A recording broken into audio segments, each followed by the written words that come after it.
Welcome to another edition of Trout Talk here on Saga 960 AM. Zach Bodenstein, Brendan Lang, Mike Karafalitis. As we say, a bittersweet farewell to the Mississauga Steelheads for 2023-2024, going down in 5 games to the Sudbury Wolves. Of course, it's the end of an era for Mississauga, so we're going to get into the move to Brampton. We're going to talk about the Overagers on their way out, and of course, this really exciting team for next year. I mean, they're poised to be perhaps the best team in the OHL next year, but we're going to get into all of that first, boys.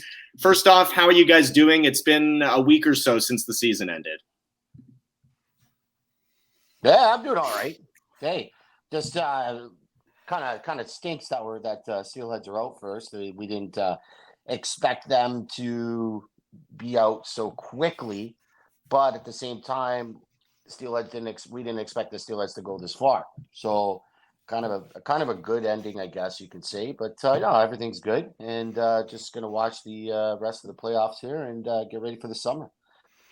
Yeah, I think it's well said, Mikey. I mean, not a lot of people thought that the Seals would be as good as they were throughout the season, especially to start off the year, and then they played really good hockey at the end of the year too, going into the postseason. So it was a good regular season. Obviously, couldn't get it done in the playoffs, but I mean, against an older team in Sudbury who bought really hard at the deadline, and got a lot of quality players on the back end at the deadline. They have obviously a lot of great forwards. So tough series for Mississauga, but again, like you said off the top, Zach, looking forward to next season.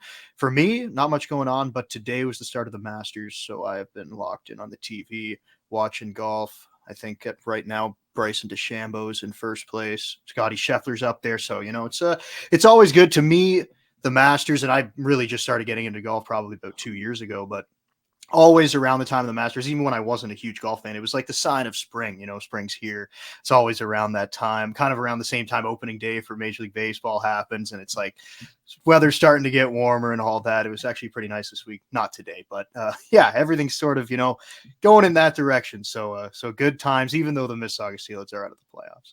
So who do you have for the Masters? Who's the pick? I did pick Jordan Spieth because he's been good. I think it's 3 of the last 4 years he's finished in the top 10, but I don't think he got off to a good start today. He was 2 over the last time I saw it. So hopefully he can make the cut, maybe make a run. Saw Tiger in there. It's good to see him on the course playing a little bit. He's usually not the best because he doesn't play very often and he's, hurt. But yeah, I have Jordan Spieth. I think Scotty Scheffler's also the pick that people are going to give because he's just so good. And every week he's up in the top 3, it seems like. And he can't even putt sometimes, and he still finishes in the top 3. So should be a good week. I'm excited for what's coming up. Mikey, getting in on that action at all? You following the Masters? Well, I mean, we're gonna have to get it. I'm gonna have to watch it a little bit because we got the next stop for us is, I guess, the golf tournament, right? Yeah. So that's July 23rd, I believe, confirmed.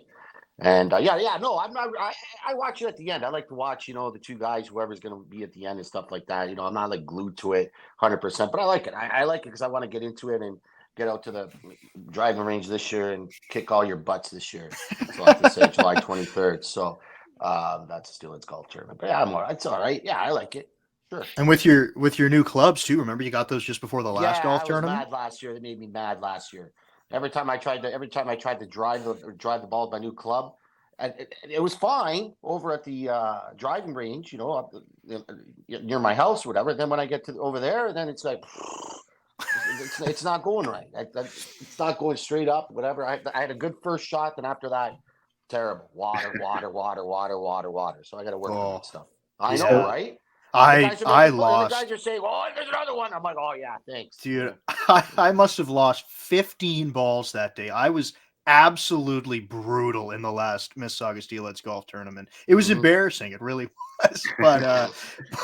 But you know what? We're gonna come back stronger this year. I'm looking forward to it. Yeah. That was my first time ever golfing. So I mean, look. Hey.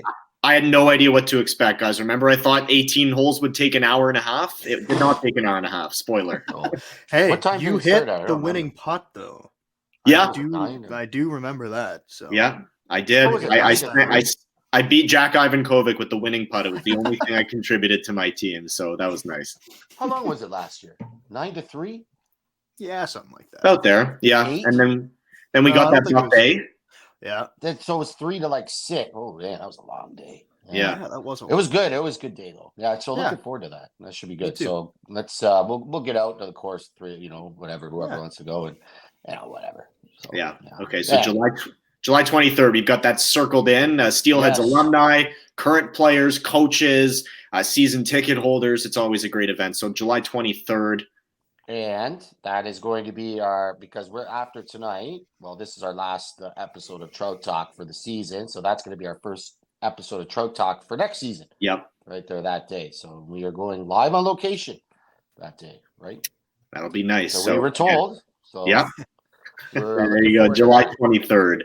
Yeah. That should be fun. So let's get into the Steelheads. I mean, we might as well talk about the playoffs first because that was the most recent occurrence. And I mean, nobody saw this one going 5 games. In fact, all of us, I think, were 7 for 8 in the first round. This was the only series we got wrong. And I don't think any of us saw this going down to 5 games in either direction. So, Brendan, we'll start with you. Just your overall take on that series as concisely as you can.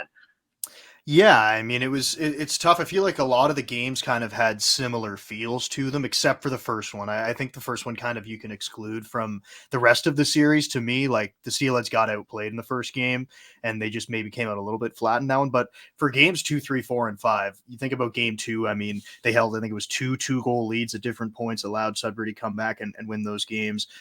They get the win in game 3 in Sudbury, and then they take 2 5-minute majors consecutively. I think, what was it, 5 seconds apart, 3 seconds apart, something like that, and allow 7 seconds, allow that long 5-on-3, and that kind of buried them in that game. And then kind of similar things, giving up a lot of power play goals in game 5 as well when they ended up losing to the Wolves. So to me, 5-on-5, again, I'm going to exclude game 1, but games 2 through 5. 5-on-5, I liked the Mississauga Steelheads. I thought the Steelheads played a good series 5-on-5.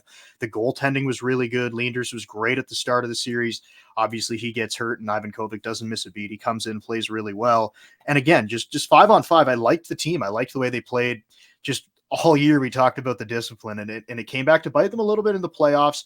And when you're going up against a team like Sudbury with the offensive firepower, with the power play that they have, it's going to be difficult to win when you're not playing 5-on-5. So overall, I like, again, the way that the Steelheads played for the majority of the series. Just kind of lost it there with some penalties that kind of did them in. Yeah, I mean, so we look at Gallup. My analogy of that series, of course, try to get deep as I can, but it's really all right. So game 1, flat. Nerves, players will tell you, nerves didn't really come out on fire. Sudbury took the lead, and they didn't hold. There was no jump in the Steelheads in that game. We all know that, right? But it was nerves, and the players will tell you, they're nervous. It's a bunch of 16, 17, 18-year-olds on the Steelheads team, whatever. So first games, yeah, Sudbury deserved to win. They played a good road game, 3-0. Game 2, discipline again, power play. Getting them into trouble, Steelheads penalty trouble, and the Wolves converted. That was the main thing. That was the main thing in game 2. I mean, in game 3, Steelheads really did well in the discipline department. They did okay, right? And the Steelheads were the one that converted on the power play. They took that 1-0 lead with Chaz Sharp. Kind of, was fighting back and forth, and then the Steelheads ended up winning it with the empty netter from Porter Martone. Then here comes game 4. Here was the turnaround. Of course, we talked about I don't think I've ever seen this, 2 5-minute majors within 7 seconds. It's a 2-man advantage for 4 minutes and 33 seconds, 43 seconds, something like that. Whoa. Wow. Okay. Yeah. What was the score going into that power play? 2-1 for the Steelheads. Yep. After that, 3 power play goals from the Wolves, 4-2, just like that. So they just killed them. And then game 5 again. How many power play goals again?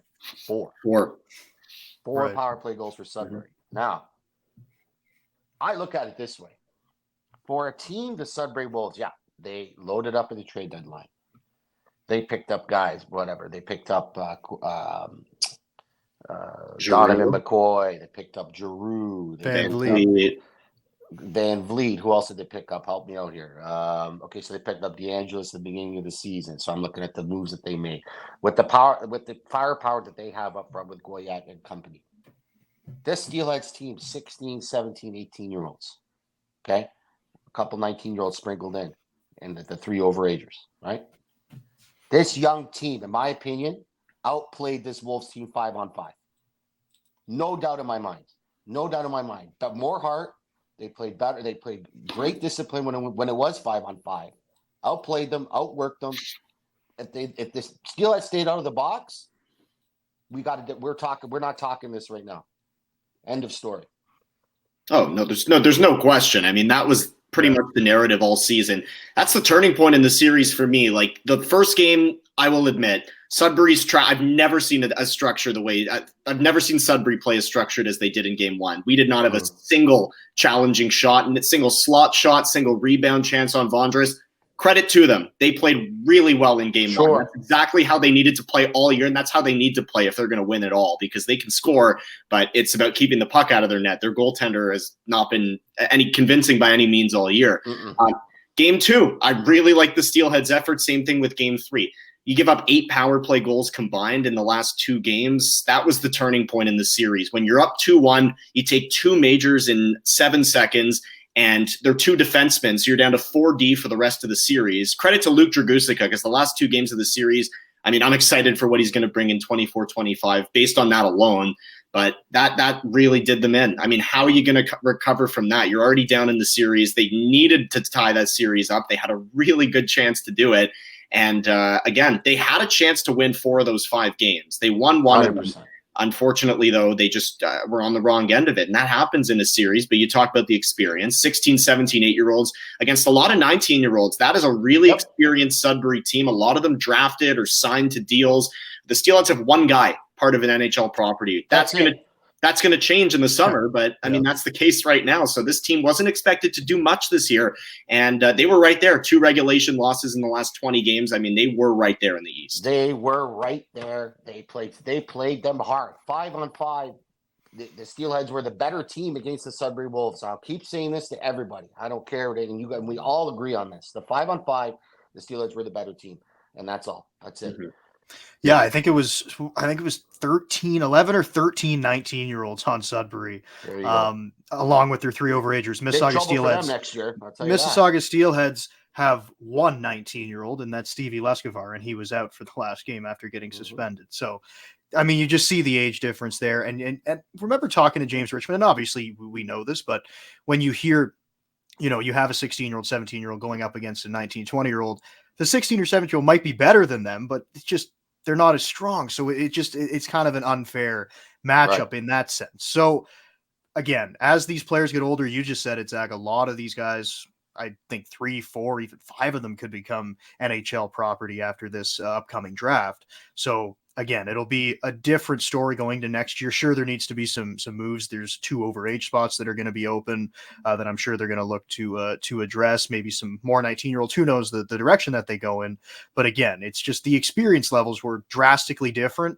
And for the Steelheads to play the way they did, again, 5-on-5, like we just said, it was impressive from them in that sense.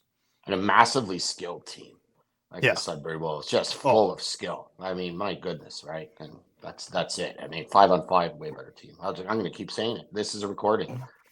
Steelheads, better team 5-on-5. Stay 5-on-5. We might be talking different here. Absolutely. Yeah. I mean, I can't disagree with that. I don't think anybody would. That at even strength, this was a really good team. But again, I'm thinking about game 5, delay game penalty, too many men penalty, just stuff that's really going to aggravate a coach, a fan, and obviously some of those were unavoidable. A lot of the penalties were, but that did them in. We said it all year, and it came back to bite them. So, I mean, good showing from the Steelheads nonetheless. It's weird to say that when you lose in 5 games, but context absolutely matters. For me, quickly, before we go to break, I was so impressed with Lucas Carmiras. I thought he was their best player in the second half of the season. The playoffs were no exception. Like, he took his game to another level, and the fact that he's not eligible for the 25 draft, I think we're going to be looking at a first-round pick, guys. Like, I think he was unbelievable with the 200-foot game, the confidence he brought. He has become such a smart, skilled player. Scored a shorty, too. Yep. Scored a shorty No. on during the playoffs. It was an absolute beauty. Had Vonders, no chance. Beat him twice. Breakaways, no chance. He could have scored easily about 5-6 goals in that series, Lucas Carmier. So yeah, there's a couple guys that are going to be in the first round. Go ahead. Sorry, Brendan. Right. No. I was just going to say I couldn't agree more with what you were saying, Zach. Like second half of the year. Remember last year's rookie season got off to a bit of a slow start, then really turned it on in the second half. And same thing, second half this year. He moved up onto the top line, playing top line center minutes, and he was great in the playoffs. No, I completely agree with that assessment. Okay, so on that note, we're going to talk more about this postseason. We're going to talk more about the season in general, and then, of course, look ahead to next year. You're listening to Trout Talk here on Saga 960 AM. And welcome back to Trout Talk here on Saga 960 AM. We're talking Mississauga Steelheads, soon to be the Brampton Steelheads. Zach Bodenstein, Brendan Lang, Mike Carafalita. So we're just touching more on the Steelheads' first-round loss in the playoffs to the Sudbury Wolves in 5 games. But there is so much to look forward to next year. But let's first talk about the 3 overages that are on their way out, Mikey. Mark Boudreau, Dean Locus, and, of course, the captain, Chaz Sharp, who spent 5 years in Mississauga. Yeah, pros. These guys are pros. I mean, pick up Boudreau at the beginning of the season. Guy that was the odd man out for the Sudbury Wolves, right? So he comes in. There's a leader right there, raw kind of guy, perfect guy, fits in the James Richmond system. The guys, fits in with the guys perfect as well, right? You pick up Dean Locus, another guy overager, but in the beginning of the season, when what's his name? I can't even remember his name now. Ryan Del Monte didn't work out, so you go pick up Boudreau. Great acquisition. So then you go pick up Dean Locus at the trade deadline for the Saginaw Spirit, another guy that was the odd man out to join Chaz Sharp and Mark Boudreau. Absolute pro, Dean Locus, quiet leader. Played great with Lucas Carmiris. I thought he brought him and Lucas Carmiris played together. Really, their game really went to another level, especially Carmiris's.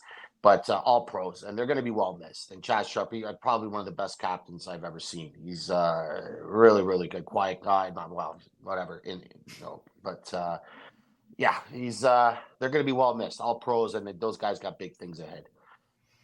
Yeah, they definitely do. I like what you said about all of them. Obviously, it's going to be tough moving on from Chaz Sharp, just being the captain of the team and being a huge piece of the leadership group, obviously, and helping them get to where they were. Then you talk about Mark Boudreau comes in at the beginning of the season. You said it, Mikey, great leader, really outspoken guy, somebody who gets the boys fired up, and he was great at that. And then also too, talking about Dean Locus, a tough situation for him, a guy who is from Michigan and had only played there in his OHL career, then gets traded to Mississauga from a team that has Memorial Cup aspirations as well. To come here to be the leader that he was, quieter guy, not as outspoken maybe as Boudreau, but still really leading by example, really hard worker on the ice. And for him to be able to put together the stretch that he had with the Steelheads coming from a difficult situation in that trade, I really, really commend what he did with the Mississauga Steelheads. So yeah, all 3 of those guys are going to be missed. And, that's the thing with junior hockey. It's tough when you have those guys who were such big pieces of building this team moving forward, and you have to see them move on. And wherever they do go and play hockey next, they're going to be successful, whether that's pro, whether that's in university, wherever it is. Definitely, congratulations to those guys, and looking forward to what they have coming up in their hockey careers. Yeah, Dean Locus handled that move with class. Yeah. I mean, he's a young guy who, of course, could get emotional about that. Your home state, you're playing there your whole life, and your team's hosting the Memorial Cup. They ship you out. And, kids have every reason to be disappointed by that and frustrated. But he came here, he took on his new role. And, a lot of guys gravitated towards him. And what he did on the ice, is what he did on the ice. We all know what he did. But the way he handled it was pure class. And, things are really bright for those 3 in their future. We know that some of the Steelheads alum are doing pretty well right now. Of course, Charlie Callahan had an excellent year at SFX. James Hardy's playing well in the ECHL. How about Ethan Del Mastro, guys? He just got called up by the Chicago Blackhawks. Yeah. He's going to make his NHL debut. I'm so happy for Delly. That's huge. Mm-hmm. Yeah, it was coming. He was playing unbelievable.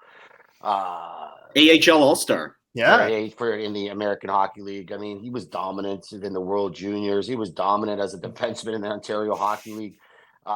When Ethan Del Mastro decides he wants to turn it up to a next level, good luck stopping him, right? So congratulations to him. He's great in his own zone. He's got a great shot. He's got a great hockey mind. Man, oh man, oh man. He's just going to get better and better and better.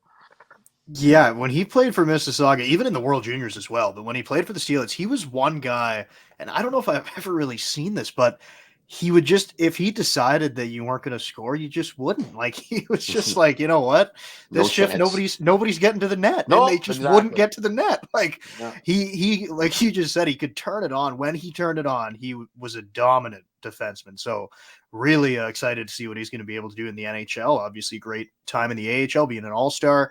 So yeah, big congratulations to him for the call up. Yeah, he's got top pairing written all over him. Just the 200-foot game he plays. And I mean, look at Thomas Harley popping off. It was the same thing with him. I'd watch him for the Steelheads, and I just saw top pairing guy. And now look at him in Dallas. I mean, that team could win the Stanley Cup this year. I have them coming out of the West, to be honest. Ooh. And I think he is a fantastic piece to that team. He's been playing great. So a lot of Steelheads alum have gone on to have success. We've talked about what James Richmond and co have done in terms of getting their players drafted and signed in the NHL. And he always says, just listen to me, because look what this guy's accomplished. And he listened to me. So maybe you should too. And it's awesome to see. So yes, a lot of guys are going to be drafted this year for this team. And I'm super excited. I mean, I was just talking to Ryerson Leander's dad. There's a lot of interest in his kid. I don't see how Mason Zaveski doesn't get drafted. Jack Van Volsen's up there, Harding, Von Richter.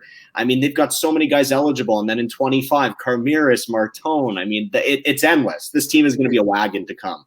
Oh, well, everybody's saying that, this Steelheads team was a year early. They're saying True. Next year was supposed to be our, the Steelheads year. So you look at it this year, they set a franchise record in wins as well. Don't forget about that. For this team, I mean, who expected that from this young team? I didn't, tell you the truth. I don't know if you guys did, right? But hey, they listened. They all bought into James Richmond's system, and it works. So James Richmond says, listen to me. You're going to be all right. They listen. Look what happened. Great year. Next year, 2 overage spots to fill. So now these 16, 17-year-olds you got, Von Richter's going to be older. Zabeski's going to be older. Keep me going here, guys. Who's going to be older? Who's going to turn 18 next year? Finn Harding is going to be 19 next year. Finn Harding's going to be 19 next year. Jakob Fibiger. Jakob Fibiger is going to be 18 next year, right? There's a lot of talent coming back, and I am very, very, very excited for the first year in Brampton to see what happens next year. And if you're listening to this, get your tickets. Really, get your tickets and get down to the CAA Center and watch this team next year. Because I'll tell you something right now, this team's going to do a lot of damage next year. You can count on that. Yeah, a really, really 100%. exciting group of players. McDonnell's going to be 19 next year. That's another guy who had a great season this year, 32, 33 Luke goals, Misa. something like I that. Luke didn't mention Misa, Luke another Misa. guy. Yeah, you're right. Luke Misa who's Yes. going to be in the draft this year. Jakob Fibiger, who I hope gets drafted because he played amazing hockey coming over from Czechia, and I don't see how he doesn't get drafted personally. Like just watching him play, the way that he skates, he added physicality to his game. Sure, maybe there's a little bit of growth for that, but I mean, seeing him in the draft, I think is a lock to me. Like just watching him play, he looks like a guy that will be successful at the pro level. You know what we're going to see, guys? I just got to throw this in there. You know what we're going to see? In the sheets how it says who's on the media sheets, who's drafted, right? And it says only for one guy for Steelheads, Angus McDonnell. That sheet's going to be filled up this year coming up. So we get to go like this. Well, we got 8 and they got 3. We're looking at Sudbury. Ooh, okay, they got 9. We got 1. Next year it's going to be, we got 8. So right. It's going to be exciting. And then Zach, you mentioned the name Lucas Carmiris for the next draft, talking about being in the first round, and obviously Porter Martone, who could be a top 5 pick in the NHL the next 100%. year. So it really is a bright future, bright this season and even the one after that for the Steelheads too, because also the goaltenders are 16 and 17. Like Leanders is going to be 18 next year. Ivan Kovic is going to be older. Leanders going to be drafted this year. So yeah, I mean, again, there's just so much promise on this roster, and it's going to be a good first year in Brampton for the on ice product. It's going to be great. Huge. I can't wait. I honestly can't wait. I wish it was tomorrow, but obviously we have to wait all summer, which is fine, right? We all come back with a nice tan and stuff like that. Zach, I mean, you got to agree with that. Like, I mean, how pumped are you for next year? Oh, yeah, absolutely. Again, you look at the guys who are eligible for the draft this year. Fibbiger's got such good instincts on both sides of the puck. The way he skates, if you add the physicality, he's going to get stronger. I mean, everybody does at that age. Like, I remember my growth spurt was like 16, 17 years old. If I was actually like lifting weights and eating right, which I was not doing until I was like 20, man, I mean, they've got the right training. Like Bex has got them, getting big, right? Like it's and Bina, like these guys are training them. They've got systems in there for them to get stronger and healthier. So and the skill obviously goes without saying. So many good players who are going to be eligible for next year. And I mean, the CAA Center is a beautiful facility. They hosted the Women's World Championship. There's obviously a market there because they sold out. I think there's no reason why you shouldn't come out and support this team. They have so much young talent. The fans that we do have been tremendous through Mississauga. It's not a far drive to Brampton, so I'm assuming that they're all going to be back and then some. So, yeah, very excited for the team. Yeah, it's going to be. I mean, just like you said, the goaltending, everybody is just going to be another level. You got 2 overage spots now to, as we mentioned, to fill. And I just wondered, I mean, I think he's going to make some big moves, guys. I really do. I mean, everybody's talking about next year is going to be the year.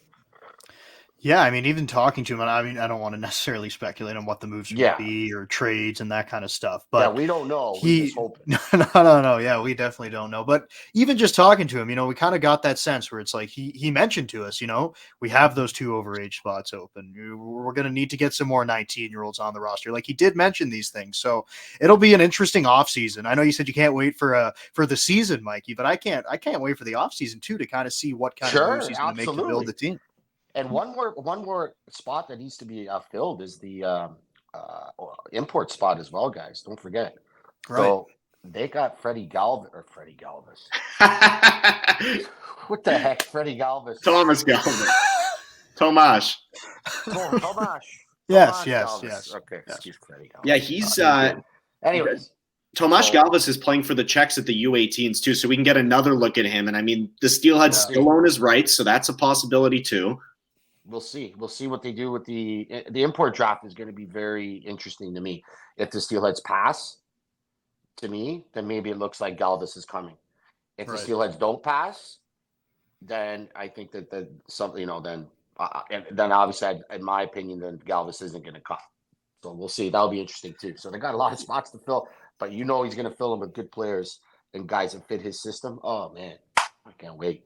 And you're talking about even better. Yeah. You're talking about Galvis coming in. If he does come over, like now you have a real surplus of good defensemen too. Where going into the season, we thought, who's going to, be in the back end? You're losing Callahan, you're losing Larson, and they were great. Dragusica comes in is good. Reed Gee comes over at the deadline. Then you have the improvements from Von Richter and Harding. Sharp, obviously, we know what he did. Fibbiger coming over. And now if you add another guy in there, I mean, it's just like, it's an embarrassment of riches at some point. Like, they got a lot of guys back there, and you really I really like the defense as it is right now. And if you add somebody like that, I mean, it just makes them even better. Totally. Yeah, they've got draft pick storage as well. Yep. Like Mikey always looks at the draft pick cupboard. We know they have assets to spend. They can make this team even better. Lots. A lot of people question the Xander Vecchia trade at the trade deadline. A lot of people are saying, well, why are you trading this guy? He's goal scoring, this and that and whatnot. You lost Vecchia, but what'd you get back? Assets, lots of draft picks, lots. So, their draft cover is pretty good right now. Really, really good. So it's going to be interesting to see what they're going to do. We'll see. This might be, I'll just say this. I don't think we're going to be talking so early next year after the year. Let's just say that for our final episode. I think our final episode might go a little bit longer next year. So I'm pretty confident of that. 99% sure. Actually, I'm 101% sure. Oh yeah, for sure. Come on, man. We all know that, right? Man, this team is going to get older. They're stronger. Man, you think of Finn. Look at the improvement Finn Harding made this year. To me, I think he's made the biggest improvement from last year. He's so good back there, and he's just going to get bigger and stronger. And the physicality, a physical Finn Harding, whoo, look out. That's what I have to say. And yeah, Lescavar too. He's going to be back. He's going to be the only one over Ager, right? Yeah. There you go. There's your so there you go. There's your enforcer back there. Luke Dragusica is going to make that, as we said, that jump. We know Luke Dragusica. And I said to him, and I mentioned this to you guys before. I said, you have the opportunity to be the next Arbor Jack guy. I said to him. He said, really? I said, yes, you do. He is intimidating. We all know that. We've seen him fight too during the year. I can't remember who he fought, but it was one side. It was Dragusica all the way against Oshawa. I can't remember. But he's going to get stronger. He's going to gain the experience this year. He played so well as a rookie. All the rookies, not just him. Sherratt played well. Right. Well, pretty much McGregor Richmond as well. We could call him a rookie, right? Because he didn't play that much last year. So McGregor Richmond, Witkowski, man, just these guys are making another step too. Yeah. I think Witkowski and those guys, that third line, that identity line, keep those guys together. I think they're gonna be big next year. Oh yeah. Yeah. It's tough to play in the league as a 16-year-old. So, I mean, just getting that extra year, I think Trout is a year older than them, but still in his first season, there's going to be a big jump from those guys as well. So, again, we've been talking about it a lot here, but it has the makings of a really good roster for next year. And I think the fans of Mississauga should make their way over to Brampton and bring some new fans in as well, because it is going to be an exciting team. Absolutely. So we're going to touch more on that and, the actual semantics of the move. What does this mean for you as a fan if you're going to be heading to Brampton and catching the games? We're going to talk more about that on the other side of this break. This is Trout Talk, talking Mississauga Steelheads hockey for the last time as the Mississauga Steelheads here on Saga 960 AM. And welcome back to Trout Talk here on Saga 960 AM. Zach Bodenstein, Brendan Lang, Mike Karafalidis. We're here with you to talk about the Mississauga Steelheads move now to Brampton. It's not far, guys, but it's a big change. I mean, Brampton has had an OHL team before, but I'm loving the way the CAA Center looks. We're obviously loving the way that the team is rostered, and the makeup of it is looking tremendous. Even in April, we're looking ahead, and it's very promising. But Mike, we still haven't really gone out there and done our official media tour, but it looks like it's going to be like a more interactive experience because people now have a place to go grab a bite before the game, which was not really an option in Mississauga. I just think it's more of a family-friendly experience. And ultimately, I think that's who they have to kind of cater to, families who are going to come spend their Friday nights, their Saturday and Sunday afternoons at the game.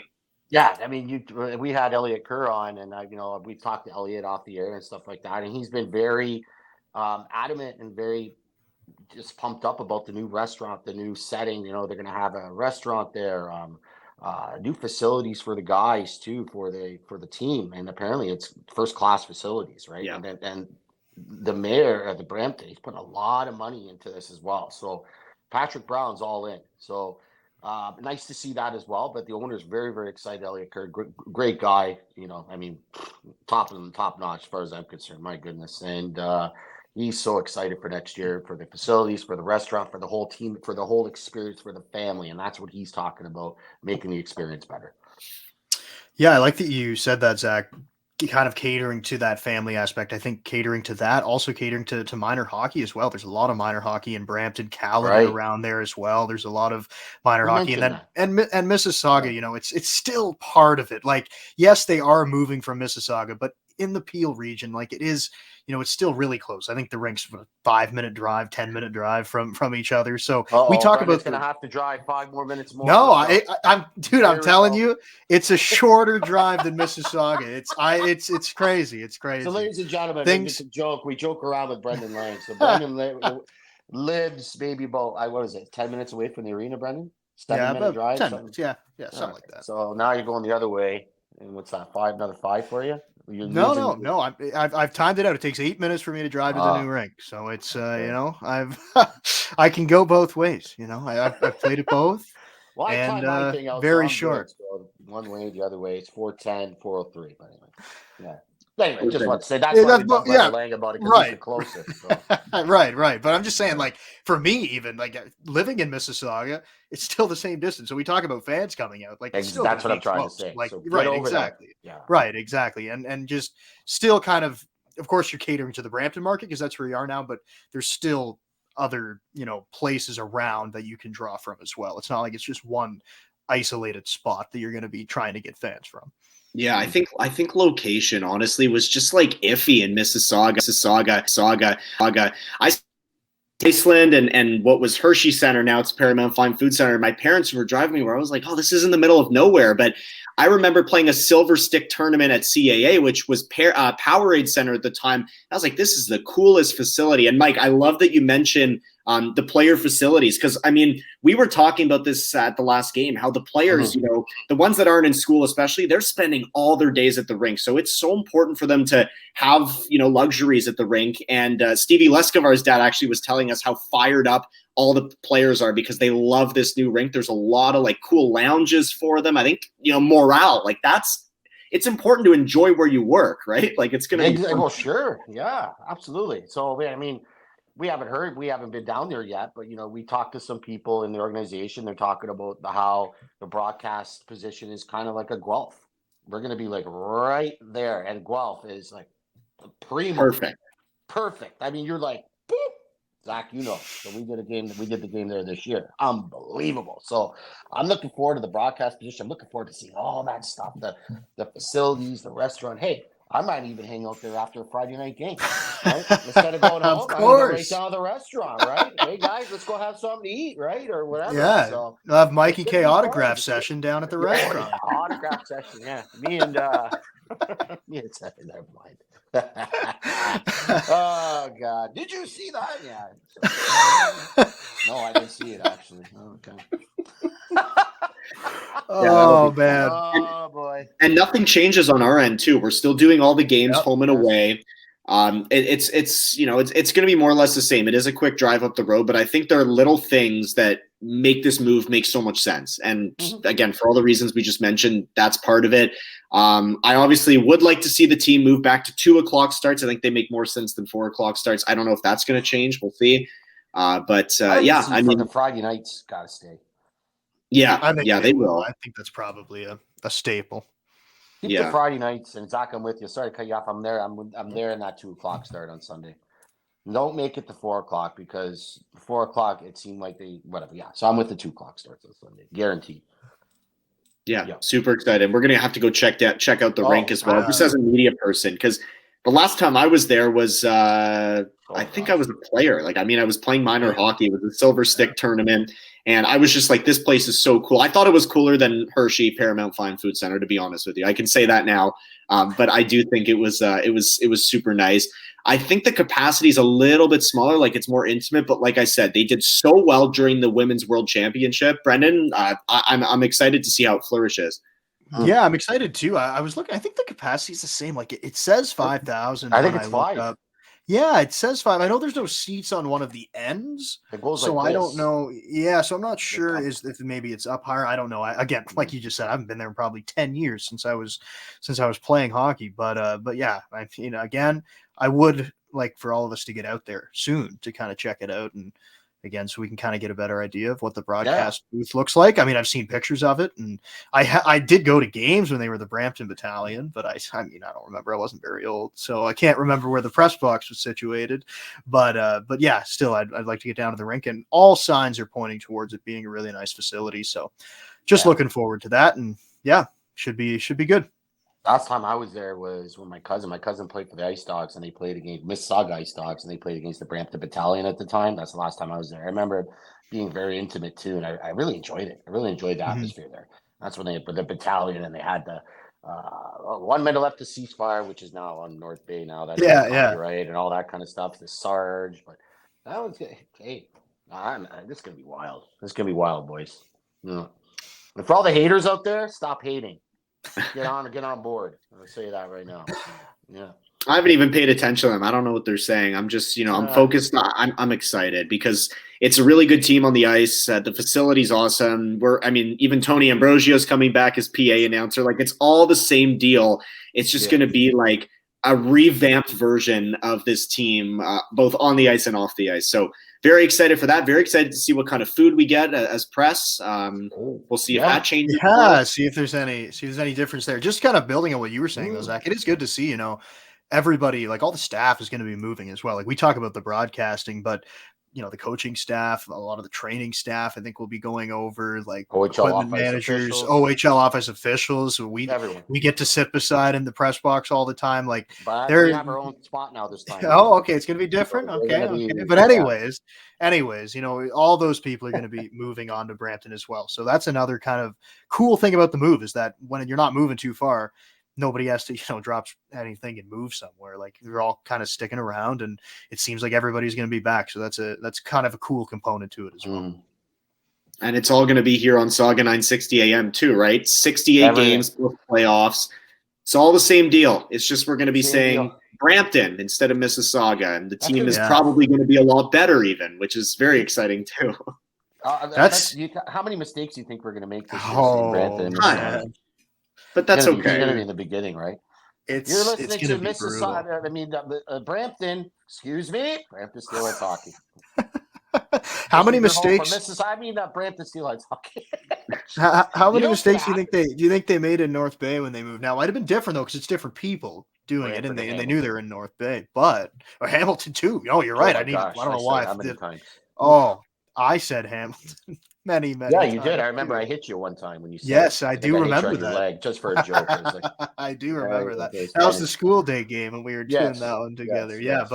But yeah, there's going to be some mistakes there. But you know what? It's all part of it. It's all part of the move. It's going to be great. Yeah. No, it definitely will be. We're all excited. And as Zach said too, and I say it again, like this team's going to be so exciting next year. It's probably going to be, in my opinion, I say it again, we're not going to be talking this early next season. This team's going to make a deep playoff run next year. Acquisitions, he's going to make some acquisitions. These 17-year-olds are going to be 18 now. These 18-year-olds are going to be 19. Not too many 18-year-olds on the team, right? Luke Misa was 18. Who else is 18 on the team, boys? Angus, Finn Harding. Finn Harding. So those guys are all going to be 19 next year, right? 3 of them. Everyone else is going to be 18. 19-year-olds. The 16-year-olds are going to be 17-year-olds. The goaltending is solid. Ryerson Rangers is going to be 18 years old. That guy Makovic's going to be 17. This is a repeat recording again. I know we keep repeating this, but we want to get it through the listeners here. This team is going to be exciting. This team is going to be really, really good. I wouldn't be surprised if they're rated in the top 10 CHL before the season starts. I wouldn't be surprised. I think they have to be. Just, Ryerson Rangers led the OHL in save percentage, and then his 1B, Jack Ivankovic, was, the rookie goalie of the year, and they're both going to be older. And I mean, it's so funny because at this age and in this league, 1 year makes such a big difference. I always say 1 year in the O is like 3 years in pro. It's like incomparable. Like a guy going from 18 to 19 is like a guy in the NHL going from 21 to 24, I think. And like guys have made huge jumps over those years. I think that we're going to see a totally different, total difference from players. Think about it even last year, though. Remember when we went to the golf tournament and we were like, whoa, like half of these guys look completely different. Like that's kind of illustrating. And they were even younger then. So it's, it's just going to be an even bigger jump this year. That muscle face. It's like, where'd that come from? So many guys have muscle faces. I was saying, hey, look, this guy's got a muscle face. Anyway, I know what you mean. I'm just kidding around. But but think about it this way. So this team's moving up, and we all know the OHL goes in cycles, right? And this is the third year pretty much of this cycle here for this team, right? For this young squad. This is it right here. This is the year. And everybody's talking about it. Teams like the Sudbury Wolves, they're going to go down, obviously. Teams like the Saginaw Spirit, well, they're going to be in trouble.